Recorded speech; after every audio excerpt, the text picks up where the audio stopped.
All right. Hey, everybody. Welcome back to another episode of Alumless. My name is Ryan Catherwood. That gentleman right there in the other box on the screen for you listeners is Mr. Chris Marshall. How you doing today, sir? I'm good. Good to see everybody. Yeah, it's always great to see you and catch up for Alumless. It's a regular on our schedule. It's always fun to keep it on there. And we got a great guest today. Yeah, it'll be fun. Those of our listeners know that we are a show that we specialize in the area of alumni and donor engagement strategy within university or educational advancements, I should say, broader than just universities, right? Educational more broadly. So thanks for making us part of your routine by checking out Alumless by podcast or here on LinkedIn Live. We also stream on YouTube. So if that's your preferential choice for another time, definitely check us out there. But we are live today, which we try to be every other Friday, 11:30. Sometimes we do pre-tape our episodes, but live today, Chris, with our special guest, Tricia Stumpf from the Indiana University Alumni Association. We'll bring her out in just a minute. But, since the last time we had the chance to chat, we had our Thanksgiving festivities. We have the holiday season coming up. I know Alumless listeners want to know some fundamental questions about you, things like real tree, fake tree, favorite item over the Thanksgiving meal. Do you do Elf on the Shelf or not? And if so, are you the person that is tasked with hiring that little thing every night? So I know these are, pressing questions that people want to know about, but you're just being kind to me, Ryan. But Thanksgiving favorite, turkey. Just love turkey. White or dark? I go white meat, but I'll have a dark too. Okay. Christmas trees, though, in the Marshall house, if anybody's ever met my wife, they know the answer to this question. It's not which tree do you have, it's trees. We have 2 real and 4 fake up as of right now, and more are coming, I suspect. Wait, how many? The kids have them in their rooms. We have one in our bedroom. We have them in the family room, living room, in the foyer of the house. It was up to 12 one year. It was her record. So that might be the most festive household I've ever heard of. Yeah, it's pretty crazy. And then Elf on the Shelf. Not only do we have an elf, we have 2 elves. We have Pip and Lizzie. One for my son, one for my daughter. 10 and daughter's 10, son's 12, and in our house, Christmas is still that magical thing, and it all plays. How about in your house, Ryan? You have 3. Yeah, we have three kids. The one who's kind of out of the kind of gets the the inside thing, and he's trying to not give it away. How old is he? So 10, 8, and 2. So the 2-year-old, she's like, I don't know what's going on. I like the bright lights on the Christmas tree. The 8-year-old is still, but she's very skeptical. She's like, so you're this. So the elf really moves at night, It's like she knows the answer. It doesn't. We move it, but she's not willing to go there yet, Yeah. My wife does most of the moving of Lizzie and Pip in our house. Occasionally, one year I built a Lego model, like a chimney, and put Pip in it. That was my big contribution. So you're creating a scene with it, right? My daughter has high expectations for the scenes. But look, as we're headed into the holiday season, that means an end to the fall semester. This was a semester that was completely, pretty much unencumbered by COVID-19, I think, in terms of programming, in-person events. It really felt like pre-pandemic this fall for most people. It felt like things were back to where they were pre-COVID times. And I have to admit, I also seen alumni teams revert to pre-COVID teams. Are you feeling this pre-COVID routines? Are you feeling the same way? Should that be a good feeling? Should that be an ominous feeling? How should we feel about all that? Yeah, I think it's both, really. There's some good about that, and getting back in person is a good thing. But when it goes back to be the automatic, call it the event-a-thon, where we just go back to the old way of everything we did, is not a good thing. So it's a little bit of mix. And the schools that are doing it well are doing them in hybrid formats, where you take your most important content and you put it in a virtual way, but also in a live audience. That's not an easy thing to do it well. You have to really produce it well. You can't just throw a camera in the back of the room and expect to have a virtual event. The other stuff that I'm seeing the schools that are doing the best on this is leading with content, and really good content delivered by really good speakers works both in person and digitally. And if you have a series of speakers, alumni or faculty or both, even students, where you're delivering a digital only experience to your alums, people are still showing up for those. It's got to be good content with good speakers. That's for sure. Still a lot more activity on social media, expanding out to different channels. And frankly, the other story I've seen play out, Ryan, is they're doing some of the in-person stuff a little different, and it's still lingered from COVID. I have a client who had to do a reunion, make up from 2021, did a reunion in 22. So they said, well, let's just do all 3 classes. We'll do the 0s and 5s, the 1s and 6s, and the 2s and 7s all at once. And it was a ton of work, a huge lift, as you can imagine. But the alumni loved it. It's the cluster model that some schools do use, but this school did every 5 years, no matter what. And they did this clustered model because sort of catching up from COVID. And alumni were saying, we should do this all the time. This is the way we should be going forward. So COVID will still have influence as we go forward. So event management and event planning, I think, will switch slightly as well as for the places that we're willing to. But we can't go back to that old event after event after event. Let's bring in our guest, though. She's going to have lots of really good ideas about this stuff. So. That sounds good. That's why we invited this awesome special guest. So she's full of great ideas. She's an innovator in the space. Let's bring her out right now. Let's add drum roll. Hello. Hello. Tricia Riveire Stumpf. It's great to have you on Alumless. Thanks for joining us on this Friday. Thanks for having me. Yeah. Well, friendly reminder to our friends watching us live on LinkedIn. If you do have a question for Tricia, myself or Chris, but particularly Tricia, be sure to say hello in the comments and don't be afraid to pose that question. If we get to it on the live show, we'll try, but if not, certainly on the podcast version of Alumless. So Tricia, let's talk. You and I have had a chance to get to know each other a little bit over the last year. You are the Chief Executive Officer of the Indiana University Alumni Association, a role that you were appointed to this past year, which is incredibly exciting. Congratulations on that. We're going to talk a little bit more about that particular appointment in the bonus section. But what do you think about, as an engagement practitioner, that you've learned during COVID that's sort of no longer applicable? How do you think about some of the lessons we may have learned or that we might choose to ignore about after coming out of COVID? Before you answer, I want, if you don't mind, Tricia, if you could explain to the listeners the scope of the operation that is IU. I think it's good for folks to understand. Sure. There's no other like this out there. So that's probably a good idea and a good reminder. So 760,000 alumni worldwide. So one of the largest alumni bodies that we're working with. And then also we're very decentralized at IU. So we're a central operation that are trying to really provide a lot of support to those schools and those units, those campuses. We have campuses around the state of Indiana and a robust online campus, which is a whole nother episode of Alumless probably, engaging those online alumni. But it's really complicated. 51% are in the state of Indiana, so there's a lot also not here. So 760,000 alumni, a decentralized model. You have staff in something like 27 of the 32 schools and 7 campuses. So really simple structure. Simple. So go back to Ryan's question. What did you? Well, I think in Chris, that context.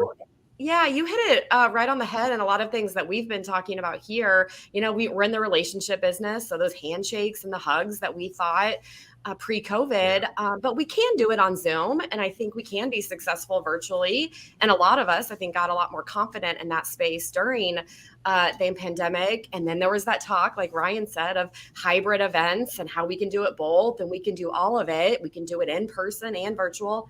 And wait a second, it's hard. It's really hard to do it well virtually. It's expensive. It's resource heavy. You can't just put the camera in the back of the room. You're running 2 events simultaneously. So we've had a lot of questions about, is it worth it? Or what are we trying to get out of a virtual experience or an in-person experience? Or what does it mean to do it hybrid for us? We learned we could do it, but do we really want to continue on that course? Or how do we make it the best experience possible for those alumni? Do you think it's because we saw diminishing returns on the virtual events that we were doing? Like, it was just kind of frustrating to watch, Zoom fatigue. Right. People, right. Yeah. And we've Yeah. talked about that. We'll talk about the conference I was at earlier this week later, but we've talked about that a lot. They're seeing less and less people. It has to be produced really highly for people to be interested and spend that time. People have reevaluated their priorities and what they want to do and how they want to reconnect with their university or their alma mater. And so, yeah, I think we're really seeing that.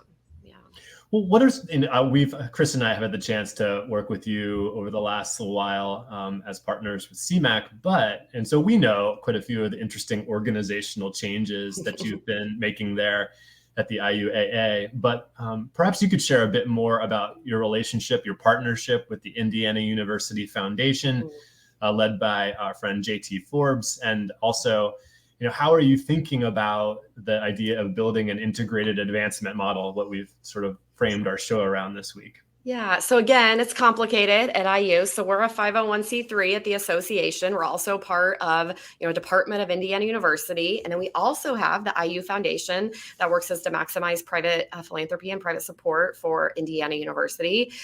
So I would say we do have a bit of a history here. In the last decade, JT, so my predecessor and now the president of the IU Foundation, and his predecessor, Dan Smith, really worked very diligently and smartly and closely together to consider how we as advancement support Indiana University and what that looks like and how we can work smarter together, even in some of the back office functions like IT. We don't need to help desks for our alumni, those sorts of things, just working more efficiently and smarter with the resources we have. And I'm really grateful for that framework and groundwork that they laid together about how some of our teams can naturally work together in the work that we do.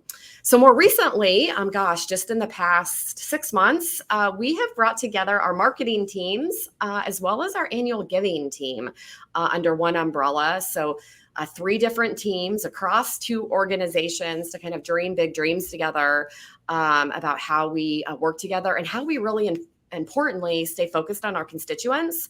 How can we be alum-centered, again, in that content, what we're sending out, but also the annual giving work and how annual giving works in parallel and with our alumni engagement work. So really, as we try to be alum and donor-centric, how do we come together and focus on our goals and efforts, our resources together as one? So that's been a big shift over the last just couple of months. We're still early in it. Yeah. Herculean effort, actually, to do what you're doing to unite teams across 2 organizations like that. I think you and JT are nicely positioned to do that because you know each other so well over the years, have established a lot of trust. And I would imagine that's kind of a necessary ingredient to take on such an ambitious merger project, if you will, that bring the 2 organizations together while keeping them separate. That's exactly right. We're not merging organizations. We're still separate 501c3s and have our boards and our missions. But I think it is trust. And we've talked a lot about that with our board members and our staff, that this may not work at other times, or this may not, work under other conditions. But because of that trust and the history and the support we have and the trust that we have, it does certainly make a difference, that history. Yeah. That's great. Well, what would you say has been the most difficult aspect of this merger we've talked about, or about other realignments that you've been working towards? I know there's been a few. Yeah, that's a really great question. I think, just change management and working with humans and, brings up a lot of hurdles. I would say, I think the most difficult in this has really been helping staff at all levels understand the why. How they fit into the bigger picture and how we really can come together and build one team. Again, this was 3 disparate teams, 2 organizations, all those structures in place, but the why and why this is better. And that big picture vision that we're trying to instill, and how we're trying to be alum and donor centric across this, and instilling that confidence and trust. And me as a leader, having that trust and that confidence that we are doing the right thing. I've certainly had some moments to be like, back up, what are we doing? Like, stop. But really knowing that this is the right path for our alums and donors, and it's the right thing to do, even though it's the hard thing to do. And I think also one of the big topics for us is that we implemented Salesforce Marketing Cloud and Salesforce Commerce Cloud this summer. And so really to use those tools efficiently and to, again, stay donor and alum centric with those tools, we've got to be working together in the same space. So, but it's change management's real. It's hard. Yeah. Change management is real and it's hard. And as I was going to ask you about the backdrop of all the new technology that you're, working to implement at the same time. I don't know whether it's a good thing or a hindrance that you're at the same time the merger is happening. You're also adopting new technology, but it feels like maybe it's an area to unite around. That's exactly right. We had a very large cross-functional team come together over the last couple of years to build this. And so if we, started with that technology piece and started with this big vision and this big goal, and so it has been exactly a way to unite. But we have to also keep focused on that big picture to be successful, because it's hard every day, but it has been a place to unite. I think that's a really good point. Yeah. Chris, as you think about the Indiana University Alumni Association Foundation, there have been clients for CMAC for a long time.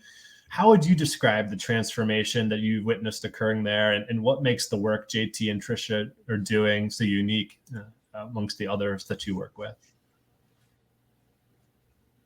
First of all, you have two of the best people in the business doing it. You have JT, who's absolutely brilliant, and you have Tricia, who's the smarter of the two. So put that together, and you have a good combination for things to happen. And they've both have become dear friends, and that's a huge part of it. So the main thing I want to share is that it's such a big place. And when you talk about turning around the ship, this is the aircraft carrier version of it. And it's not turning around, like it wasn't going the wrong direction, but we're now thinking about it in the way that Trish's describing. How do we make it even better for our alumni and the work we do? And that takes a turn of an aircraft carrier to make that happen, and they're doing it. So my message to other listeners is if Indiana University can do it, wherever you are on the spectrum and the scale of schools that are up where they are in terms of size and scope and all the work down below, there are many other schools who are smaller who should be thinking this way if they're not already. And with that in mind, let me just, if you don't mind, Ryan, real quick, shout out back to Jenny. Yeah. Thanks for being on with us. Scott, War Eagle at Auburn. And she loved your comment about we could have a whole conversation about online alumni. I'd love to make that a topic, Ryan. We should definitely do that. And Shayna and anybody on the call, if you can think of anybody out there who would be a good person to enter for that session, put in a suggestion to us on the chat or send us a note separately. We'd love to enter that conversation. And Aaron, I don't know what's happening with your system. I don't think we restarted it. We've been going all along ever since. So, but welcome to the folks who are jumping in on the comments.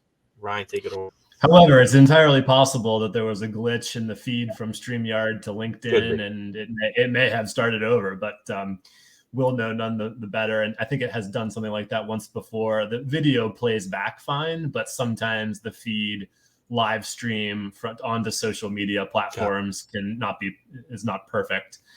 But we'll keep going. And I think so. The aircraft carrier analysis, right, of turning it also kind of equates to having quite a few resources to work with, right? I think you may be one of the bigger teams that I know of. What are some of the things that being a big team allows you to kind of experiment with and sort of tackle new areas, maybe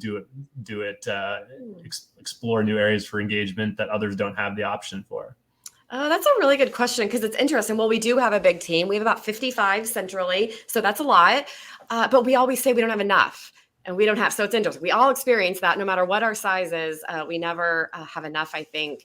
I think, as we think about, being agile in our work processes and thinking about innovation, what does it look like to stand up kind of an innovation center, or, some staff that are really thinking about innovation and risk taking. And that's not necessarily common around some of our shops or around universities and bureaucracies. And it takes a long time to get things done. And I do believe we're innovating every day, but what are those opportunities that we have to serve our alumni better, or serve our schools and our partners and the university better?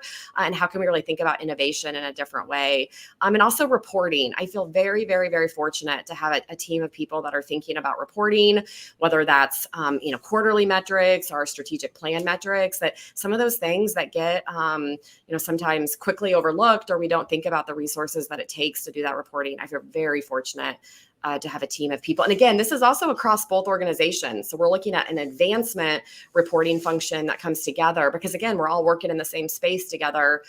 Very lucky to have reporting capabilities. Yeah. In Salesforce, when Chris and I talk to a lot of schools, and, most of the big schools with resources are moving towards deploying Salesforce Marketing Cloud, Salesforce CRM, Salesforce Commerce Cloud. I mean, it really does feel like momentum is moving that direction, particularly for the schools who are kind of out in front and have the resources. How have you discovered implementing Salesforce Marketing Cloud has been? I mean, what are some of the things that have popped up along the way that other schools who might be a few months, maybe even years behind you in that process are thinking about it? What warnings or what exciting things could you mention to them about? So this is also probably a whole nother topic for Yeah, a podcast and Alumless later on, kind of, doing these, systems integrations and these big opportunities. So another topic for it's hard because we're changing processes and procedures and people's lanes of what they're used to and trying to think differently and think about how, we can best utilize the technology to serve our needs. And sometimes right now we're using very antiquated technology. So really starting to think leaps and bounds forward. So we started using the mindset of how do we walk, crawl, and then run, and that we're going to launch with a product that we crawl with. And that we are just getting started. We have a lot to learn with the technology. Our staff have a huge learning curve. We have these reorganizations that it's going to take, resources to back up what the technology can do for us. And so it was a really big mind shift for me, for JT and other leaders to think about, launching with a minimally viable product. Like that's not, we call it MVP, but that's not normal around here because we're going to do it right. And if we're going to build it, it's going to be the best and it's going to be the shiniest object that can do all of the things. So a really big mindset shift that we're going to get it off the ground, and then we're going to keep iterating through phases to get it up and running. So giving yourself that grace and that kind of place to where it makes sense for you and your team is one of my biggest learnings through this. Yeah, grace and place, patience, right? But with some determination and goals to hit for implementation. And celebrating those wins and successes and the good stuff that's coming along with it. That's exactly right. Yeah. Yeah. As you're sort of working to build the integrated advancement model, you've had to grapple with lots of different questions, right? Decisions that need to be made that maybe make it more integrated as opposed to less. And one example, of course, is the idea of the membership. Right. Lots of universities are moving away from the membership model because it's not an integrated strategy, right? It sort of takes up bandwidth from messages about philanthropy, but yet it is a legacy program with people who have expertise on that, and it's a revenue stream that's not insignificant at most places. How are you thinking about things like membership and other legacy programs as you're building a more integrated model? That is a real piece of this. And we are literally in the midst of membership model right now. We talked with our board about it last month and talking with our staff about this next week. So we have that membership model that's been on the steady decline, the leaky bucket for the last decade or so, just not as relevant anymore as much as we would like it to be or want it to be, or the revenue generation that we need. And so with this opportunity with annual giving, we are looking at how do we bring all of our alumni under, one umbrella together, that maybe you don't buy the Alumni Association membership, but by giving a $100 donation to Indiana University, you're in with us. And you're part of that, just like the private schools. I'm graduated from DePauw University, and I was part of their alumni association from day one, just because I'm an alum. And so what does that look like for Indiana University? And again, in the big place, how does that translate? And how can we bring more people in the fold with us? And again, that's stewardship, and that's a lot of different opportunities and journeys for our alumni, but really rethinking how do we be more inclusive? and alum-centric, following them where their passions are, instead of them giving that $100 to us. If they give it anywhere to any fund within Indiana University, how do we expand our membership model and bring more people under the fold? That has been years and years long journey as well. But we're finally, I think in 2023, we're going to do it. And we're talking with our staff about it next week and diving more into all the ramifications of that right now. Just one example. I think there's also, as we think about kind of existing constructs and things changing, those affinity programs and those things that, the credit cards and the other insurance programs and all the things that we used to offer that used to be really important revenue streams for us are completely drying up. And I know it's everywhere, and a lot of other people are seeing that as well. But what does that mean for revenue? And what does that mean for other streams that we need to build up? And also not wanting to compete with all of the asks from annual giving and compete with ourselves in other ways. So, yeah, it's not like you can't use the money from the agreements, but it really does compete with, the bandwidth for sending out communications, Yep. Hey, sign up for this insurance policy as Indiana University Alumni Association has made possible. Well, you could fill that space with something else, something more meaningful, right? And so Chris, as you looking at other schools across the country, the integrated advancement models is really important right now. Where are you seeing teams hiccup on this one? Where are some of the blockers that exist when it comes to getting more integrated? Yeah, there are probably dozens of things, but as I read the questions in the script beforehand, make like we don't talk about this in advance, but we do. I thought of three things that were really high level for me. Number one is tradition. Our industry is steeped with tradition, and we've always done it that way. Is the number one, I think, on this list, is getting it past people to think that we can be another way, do another way. And that's the second one, which is the entrenched thinking that sits with real people in the organization. Sometimes it's staff, sometimes it's boards or volunteers even, who are going to make it hard to do this work. I've seen that come up quite a bit. And then the third one I have is the fear that will all become about fundraising. And I've seen these models. I've worked in these models, and I've built models like this. I've helped public and private, small, large, public, you name it, types of schools move into this model. And at the end of the day, it's not all about fundraising. It's still about engagement. It's still about broader engagement too. But it's a more efficient model. It's Brian, you and I have talked about this a lot, and to me, it just makes sense for institutions. Everything that Tricia outlined and the direction they're going, I could name about 5 other schools that are going the same, large public university, going the same direction for the same reasons that Tricia's talking about. And it to me, it just makes more sense. It's efficient, but the fear of it being all about fundraising at the end of the, whether it's a staff member or whether it's a board member or whomever saying those things, it's about, at the end of the day, really, if I had to put all these into one category, it's about the change that comes and the change management that you need to go through to make it work. Those are the things that are causing the delays or the hiccups or the fear of not even entering into this conversation at your institution. So I wonder also if there's some messaging or framing to be done to say it better. Like maybe it's about creating this broader and inclusive philanthropy experience, which includes messaging. I love the way Tricia described it, actually. Inclusivity is the lead on that, right? Yeah, and we've talked a lot about, look at the case modes of engagement. Philanthropy is one of them, and experiences are one of them. Like, they're all important, and it's all, we're all at the end of the day trying to reach our alumni where they're at and connect with them in ways that they might find meaningful. So yeah, I completely agree with you, Ryan.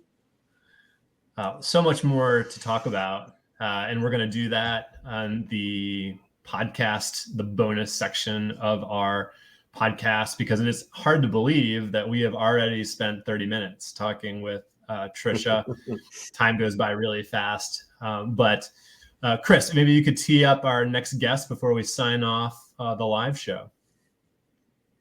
So this is one we thought we were going to have a few weeks or months ago, really. It's hard to pin down this person, but we've pinned it down. It will be recorded before the holiday break, but it'll be aired on January 6th, I believe, right? Is that Friday? That's right. Yeah. Friday, January 6th. The one and only Sue Cunningham, president of CASE, will be on the show with Ryan and I to talk about all things advancement. So it'll be a really fun perspective to hear from our fearless leader in our industry here, and she's phenomenal. I just every time I've seen her, I think she's done amazing work for CASE. The direction it's going over her leadership years has been incredible. She's been a leader through a really difficult time for our industry, and I give her a huge amount of credit, and I can't wait to hear her thoughts. So Sue Cunningham, CASE. And she sent us a free copy of the book. So I've been of her recent book. Her new book. Yeah, which has lots of great conversations with philanthropy leaders from around the world. And specifically, we're going to talk about their ideas around alumni engagement and engagement more broadly. That is a surprise to no one, but we will pepper Sue Cunningham with some questions about that. But all right, well, thanks for everyone for joining us on this Friday. Thanks to Tricia for joining us live. We're going to head over to our Zoom recording room and record our bonus section. And those of you who are listening live, thank you so much. We'll be with you again January the 6th, Friday. Talk to you later. Bye.